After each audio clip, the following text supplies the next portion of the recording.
Siang dan malam ku pegang beritamu dan ku lakukan.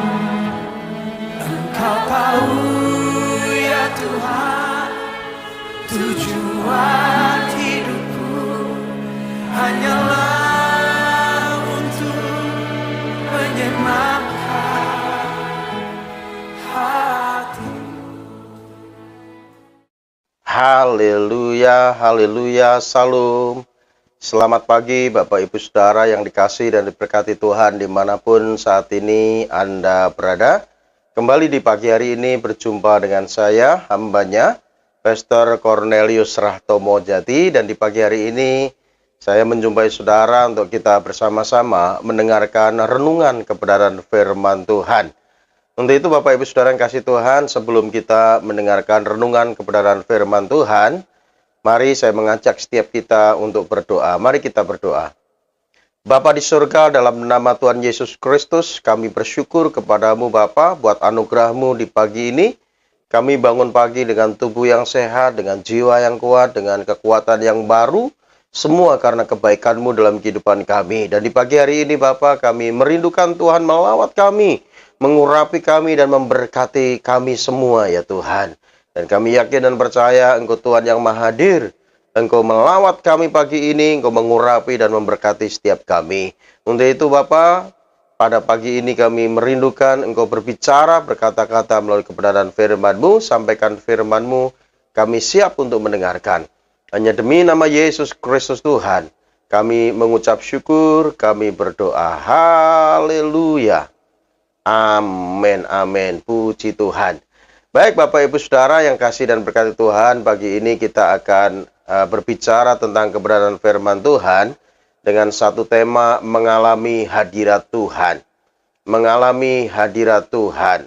Kalau kita melihat kehidupan tokoh-tokoh di Alkitab, saudaraku, kita bisa meneladani ya, hamba-hamba Tuhan yang ada di Alkitab, bagaimana mereka itu mengalami Tuhan, mengalami hadirat Tuhan dalam kehidupannya. Dan yang perlu kita sadari Bapak Ibu Saudara yang kasih Tuhan, Tuhan yang kita sembah itu Tuhan yang real, Tuhan yang nyata. Dia Tuhan yang maha kuasa, Dia Tuhan yang maha hadir. Ingat Bapak Ibu Saudara, Tuhan kita itu Tuhan yang maha hadir. Karena Dia Tuhan yang maha kuasa, ya, Dia maha hadir. Dia Tuhan hadir di tempat saya di mana berbicara. Tuhan juga hadir dimanapun saat ini Bapak Ibu Saudara semua berada. Dia Tuhan yang maha hadir. Namun seringkali kita tidak mengalami hadirat Tuhan dalam kehidupan kita. Kenapa seperti itu saudaraku? Ya, harusnya kekristenan yang benar ialah tidak bisa jauh dari hadirat Tuhan. Sebab tanpa hadirat Tuhan, kehidupan rohani kita akan tidak kuat saudaraku. Jadi kita ini memerlukan hadirat Tuhan. Ya, juga tidak akan mampu menghadapi segala pengaruh buruk dari luar kehidupan ini. Belajar dari Alkitab dapat kita pelajari beberapa tokoh yang merindukan dan ingin mengalami hadirat Tuhan. Kalau kita melihat tokoh di Perjanjian Lama, saudara, kita melihat tokoh Yakub dan Daud itu selalu merindukan Tuhan, selalu merindukan hadirat Tuhan. Jadi Bapak Ibu Saudara yang kasih Tuhan, dua tokoh ini mewakili Perjanjian Lama. Jadi pantas kita bahas dalam renungan kali ini di pagi ini saudaraku. Ya, kalau kita melihat di dalam Kejadian 25 ayat yang ke-27, di sana menuliskan seperti ini. Ya. Kejadian 25 ayat yang ke-27, ya, firman Tuhan katakan begini saudara. Lalu bertambah besarlah kedua anak itu, Esau menjadi seorang yang pandai berburu. Seorang yang suka tinggal di padang, tetapi Yakub adalah seorang yang tenang, yang suka tinggal di kemah. Saudara yang kasih Tuhan, siapa itu Yakub, siapa itu Esau? Yakub dan Esau adalah anak Ishak, saudara yang kasih Tuhan. Ya. Anak Ishak. Jadi Ishak ini memiliki dua anak, yaitu Yakub dan Esau. Ternyata saudara, Yakub suka akan hadirat Tuhan. Satu-satunya kerinduan Yakub adalah bersekutu dengan Tuhan di dalam kemah. Itulah sebabnya selalu Yakub ini tinggal di dalam kemah. Ya, kalau kita membaca di dalam Bilangan 24 ayat 5 dikatakan, alangkah indahnya kemah-kemahmu, hai Yakub.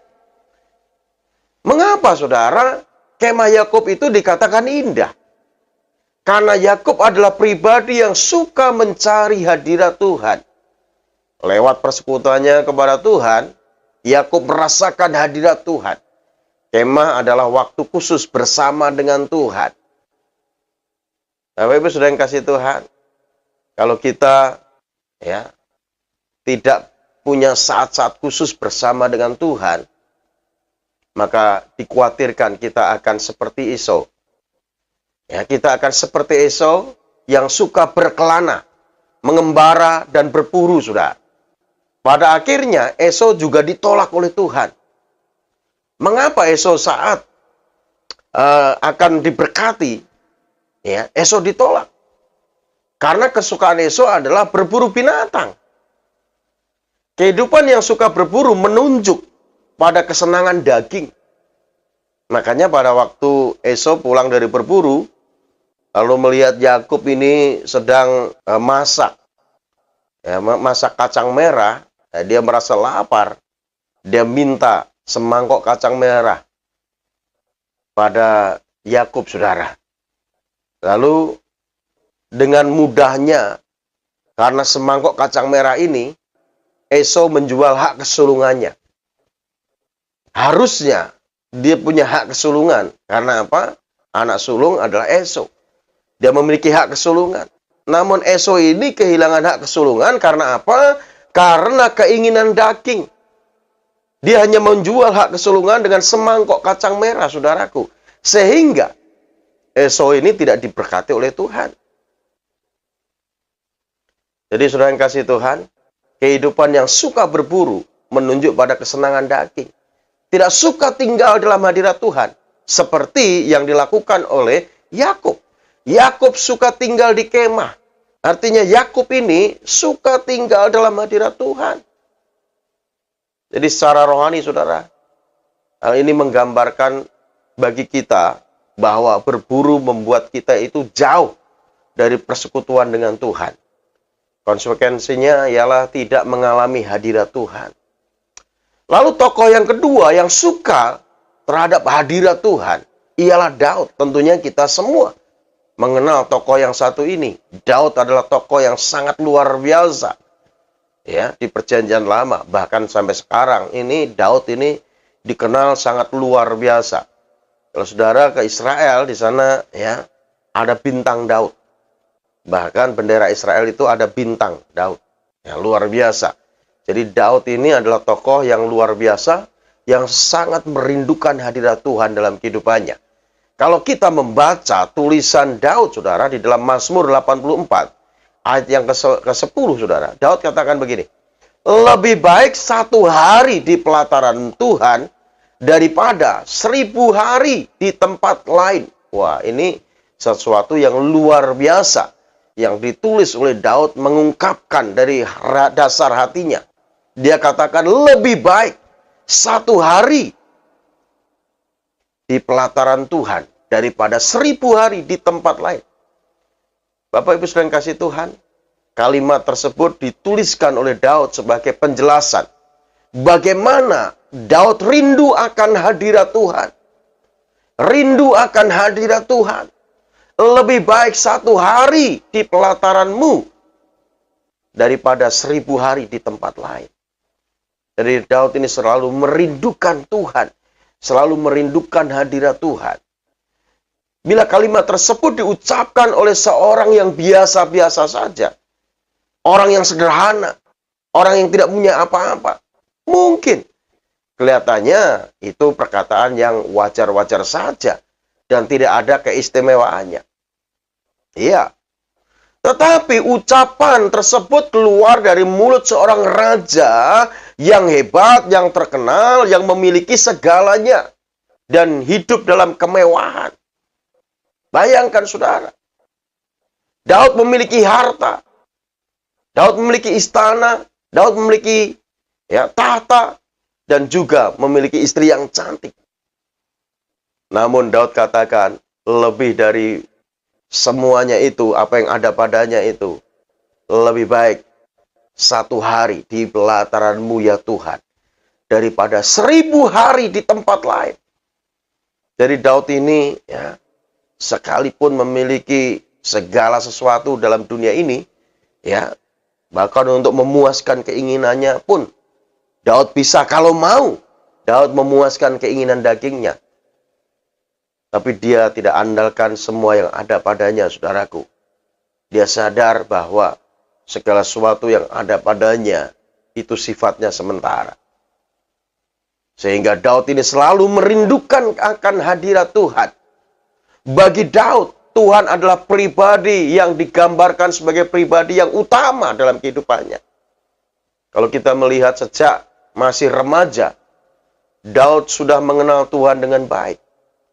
Ia suka bernyanyi dan main kecapi, memuji dan memuliakan nama Tuhan. Daud selalu merindukan akan hadirat Tuhan. Banyak mazmur yang menjadi gubahan dan syair yang ditulis oleh Daud. Daud menjadikan Tuhan sebagai pusat dan penyembahannya, saudara. Kalau kita melihat di dalam kitab Mazmur, di sana banyak sekali tulisan-tulisan yang ditulis oleh Daud sebagai ungkapan perasaan dari dasar hatinya. Daud itu selalu merindukan Tuhan. Kalau saudara membaca Mazmur 40 juga katakan, aku sangat menanti-nantikan Tuhan. Aku sangat merindukan Tuhan. Luar biasa, saudara. Daud ini orang yang dekat dengan Tuhan. Melekat dengan Tuhan. Selalu merindukan akan hadirat Tuhan dalam kehidupannya, saudara. Kalau saudara membaca di dalam Mazmur 62, Daud juga katakan begini, hanya dekat Allah saja, aku merasa tenang. Daripadanya lah keselamatanku. Luar biasa, saudaraku. Daud ini, ya, mengenal Tuhan dengan baik. Mengenal Tuhan dengan benar. Sehingga Daud ini selalu merindukan Tuhan dalam kehidupannya, saudaraku. Tentunya imbas dari hal ini, maka Daud memiliki kekuatan secara rohani dan juga secara iman yang begitu luar biasa. Berani dan tidak takut kepada apapun. Karena apa? Karena dia menyadari bahwa dia disertai oleh Tuhan. Karena Daud selalu merindukan akan hadirat Tuhan. Termasuk kepada musuh-musuhnya. Dalam pengembalaan domba, bahkan menghadapi Goliat pada waktu itu. Daud tidak takut. Daud tidak gentar, saudaraku. Jadi Daud adalah pribadi yang selalu merindukan Tuhan. Ia ingin mengalami hadirat Tuhan dalam kehidupannya, saudara kasih Tuhan. Namun yang menjadi masalah adalah banyak orang Kristen yang tidak menyediakan waktu khusus buat Tuhan. Doa dilakukan hanya seperlunya saja. Saat teduh, ala kadarnya. Bahkan banyak para pelayan Tuhan yang lebih suka melayani daripada bersekutu dengan Tuhan. Bagus, saudaraku, kalau Tuhan kita layani, ya, pekerjaan Tuhan kita layani. Tapi lebih dari itu, Tuhan mau itu kita tinggal di dalam hadirat Tuhan. Sehingga pelayanan atau pekerjaan yang kita lakukan, itu sesuai dengan kehendak Tuhan. Untuk itu mari saudara yang kasih Tuhan, sediakan waktu kita untuk kita bersekutu dengan Tuhan. Sediakan, ya, jam-jam doa kita untuk kita mengalami hadirat Tuhan dalam kehidupan kita. Yang perlu saudara sadari adalah bahwa Tuhan yang kita sembah itu adalah Tuhan yang maha hadir, saudara. Tuhan yang maha hadir. Namun seringkali kita tidak menyadari kehadiran Tuhan dalam kehidupan kita. Karena apa? Karena kita tidak membangun hubungan yang intim dengan Tuhan. Secara rohani, saudaraku. Untuk itu mari saudara sadari kehadiran Tuhan dalam kehidupanmu. Dan selalu rindukan hadirat Tuhan. Seperti yang dikatakan oleh Daud. Lebih baik 1 hari di pelataran-Mu ya Tuhan. Daripada 1000 hari di tempat lain. Luar biasa saudara. Kalau kita selalu ada tinggal dalam hadirat Tuhan. Ya, kita akan mengalami Tuhan. Itu suatu keindahan.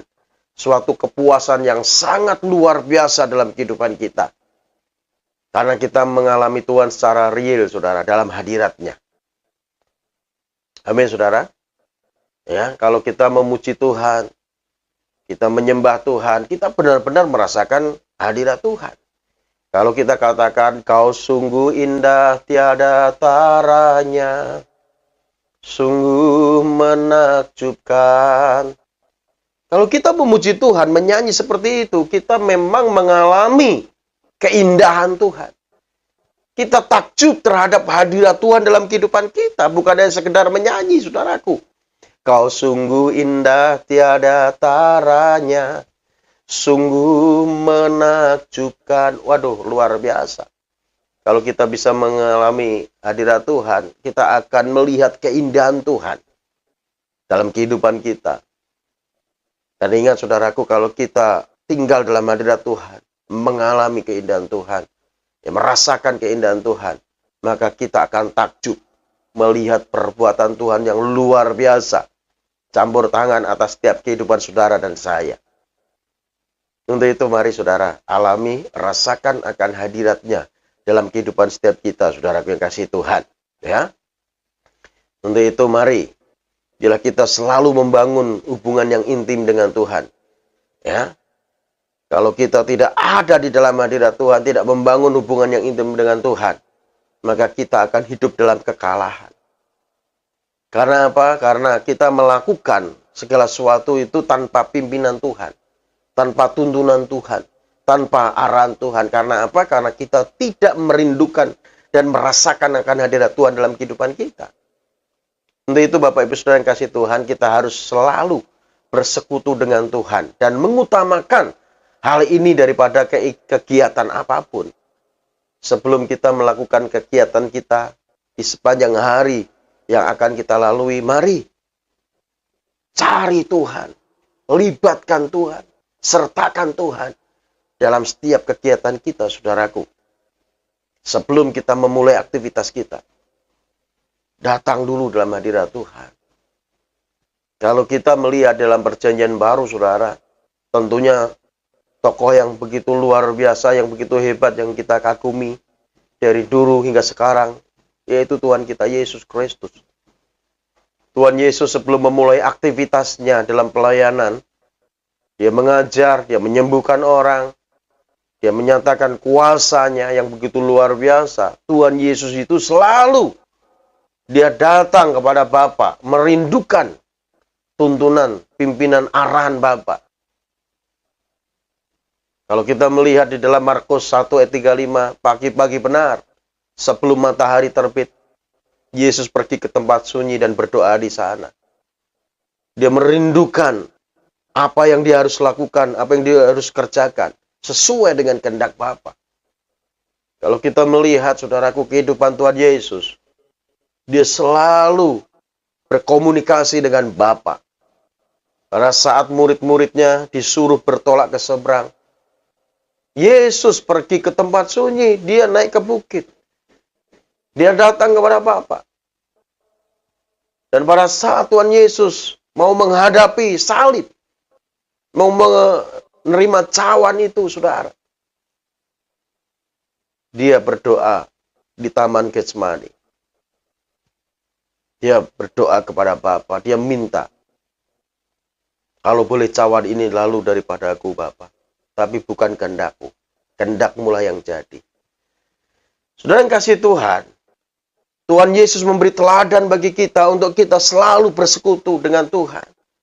Kita selalu bersekutu dengan Bapa kita di surga, menikmati hadiratnya, saudara.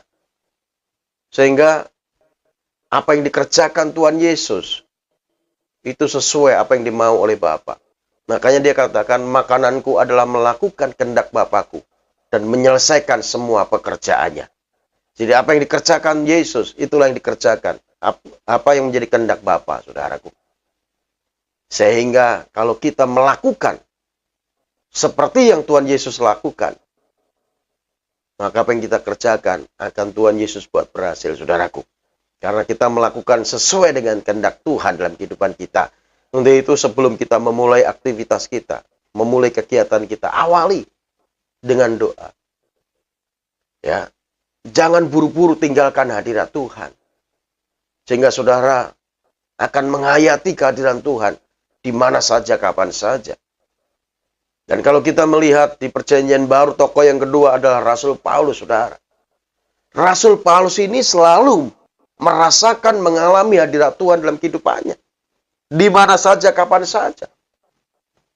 Walaupun Rasul Paulus ada di penjara, sedang menghadapi kesulitan, sedang menghadapi masalah dalam kehidupannya, dia tetap mengalami hadirat Tuhan dalam kehidupannya. Dia menyembah Tuhan. Dia memuji Tuhan. Dia dekat dengan Tuhan. Dia berdoa kepada Tuhan. Sehingga apa yang terjadi? Sendi-sendi penjara goyah. Terjadi gempa yang begitu luar biasa, yang begitu dahsyat. Tawanan terlepas, saudara. Terjadi pertobatan kepala penjara. Karena apa? Karena dalam situasi sulit, kaki dan tangannya dipasung. Dia tidak menyerah pada keadaan. Namun dia datang kepada Tuhan. Dia berdoa kepada Tuhan. Dia memuji dan menyembah Tuhan. Dia merindukan hadirat Tuhan. Dan pada saat Tuhan hadir, maka sesuatu terjadi. Mukjizat terjadi.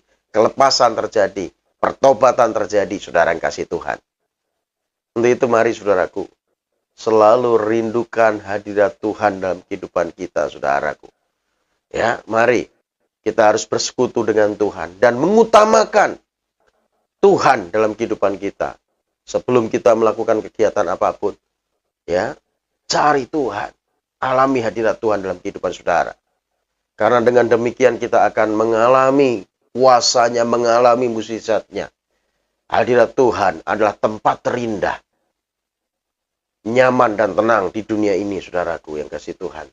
Kalau saat ini saudara sedang menghadapi pergumulan, situasi sulit, ya, apapun itu, mari tetap tinggal tenang dalam hadirat Tuhan.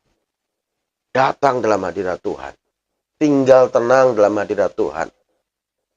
Ya, karena itu merupakan rahasia kita mengalami dan meraih kemenangan dari Tuhan. Yaitu di dalam hadiratnya, saudaraku. Dan Alkitab katakan di mana ada roh Allah, di mana ada hadirat Tuhan, di situ ada kemerdekaan. Apakah saudara rindu dimerdekakan dari segala situasi yang membuat saudara rasanya mengalami beban berat, mengalami masalah yang begitu rumit, yang begitu sulit rasanya? Saudara keluar dari masalah itu begitu sulit. Mari tinggal dalam hadirat Tuhan. Maka saudara akan mengalami kemenangan dari Tuhan. Ingat, waktu Daud sedang dikejar-kejar oleh rajanya, waktu itu belum jadi raja, rajanya adalah Raja Salomo, Raja Saul, saudaraku yang kasih Tuhan. Daud ketakutan. Namun apa yang dilakukan oleh Daud? Dia datang kepada Tuhan, dia merindukan hadirat Tuhan. Dia katakan, aku sangat menanti-nantikan Tuhan. Lalu ia menjenguk kepadaku. Ia mengangkat aku dari lubang kebinasaan, dari lumpur rawa. Akhirnya Daud ditolong oleh Tuhan karena apa? Karena dia datang kepada Tuhan, dia merindukan hadirat Tuhan, dia menantikan Tuhan dalam kehidupannya. Untuk itu Bapak Ibu ya saudara yang kasih Tuhan, mari bila kita menyediakan waktu kita untuk kita bersekutu dengan Tuhan. Ya, agar kita mengalami kemenangan dari Tuhan. Buat waktu-waktu khusus untuk saudara bersekutu dengan Tuhan. Tinggalkan kesibukan kita dulu. Cari Tuhan, cari hadirat Tuhan. Hadirat Tuhan memampukan kita untuk melewati berbagai persoalan hidup, saudaraku. Orang yang bertahan dengan lututnya dalam menghadapi masalah. Orang yang mau berlutut di kaki Tuhan. Orang yang mau datang kepada Tuhan, mengalami hadirat Tuhan. Itulah orang-orang yang akan mengalami kemenangan dalam menghadapi persoalan hidup. Amin, saudaraku. Untuk itu, mari rindukan Tuhan dalam kehidupanmu seperti yang dirindukan oleh Daud. Lebih baik 1 hari di pelataranmu ya Tuhan, daripada 1000 hari di tempat lain. Rindukan Tuhan, saudaraku. Maka saudara akan mengalami kemenangan. Saudara akan mengalami pemulihan. Saudara akan mengalami berkat-berkat Tuhan dalam kehidupanmu. Tuhan Yesus memberkati kita semua. Amin, amin. Puji Tuhan. Baik Bapak Ibu Saudara, mari saya mengajak kita untuk berdoa. Mari kita berdoa. Bapa di surga, terima kasih buat firman-Mu pagi ini ya Tuhan. Untuk kami selalu mengalami akan hadirat-Mu dalam kehidupan kami. Seringkali Tuhan kami mengalami kekeringan dalam kehidupan kami. Kami tidak merasakan hadirat-Mu dalam kehidupan kami ya Tuhan. Karena kami terlalu sibuk dengan urusan kami. Kami terlalu sibuk dengan apa yang kami kerjakan. Kami tidak mengutamakan Tuhan dalam kehidupan kami. Namun firman pagi ini mengajar kami ya Tuhan. Untuk kami selalu merindukan Tuhan. Untuk kami selalu tinggal dalam hadirat Tuhan. Untuk kami selalu menghayati kehadiran-Mu dalam kehidupan kami ya Tuhan. Untuk itu Bapa, bilang Engkau melawat kami pagi ini Tuhan. Terangkan firman-Mu dalam loh hati kami. Sehingga kami terus tetap merasakan hadirat-Mu dalam kehidupan kami ya Tuhan. Terima kasih buat pagi ini ya Tuhan. Lawat setiap kami. Berkati setiap kami. Kalau ada yang sakit Tuhan, biar hadirat-Mu menyembuhkannya Tuhan. Kalau ada yang lemah imannya, Engkau yang menguatkan. Kalau ada yang terikat dengan dosa, Engkau yang melepaskan Tuhan dalam hadirat-Mu yang kudus Tuhan. Nah firman-Mu katakan di mana ada roh Allah, di situ ada kemerdekaan. Bila kemerdekaan itu, kelepasan, kebebasan, pertolongan Tuhan, kami alami dalam kehidupan kami ya Tuhan. Terima kasih Bapa, kami menyerahkan kehidupan kami dalam pimpinan Tuhan. Demi Yesus Kristus Tuhan. Haleluya. Amin, amin, amin. Baik Bapak Ibu Saudara yang kasih Tuhan, kita sudah tiba di penghujung program kita pada pagi hari ini. Jangan lupa Saudara dukung channel ini juga ya. Untuk di-share ke saudara-saudara yang lainnya supaya iman teman-teman kita, saudara-saudara kita juga bertumbuh melalui pendengaran akan kebenaran firman Tuhan setiap hari oleh hamba-hamba Tuhan di channel Cornelius Rahtomo Jati. Jangan lupa dukung channel ini juga di subscribe, like, komen, dan share ke saudara-saudara yang lainnya. Ya, Tuhan Yesus memberkati kita semua. Salam. Ku renungkan firman-Mu siang dan malam. Ku pegang berita-Mu dan ku lakukan. Engkau tahu ya Tuhan tujuan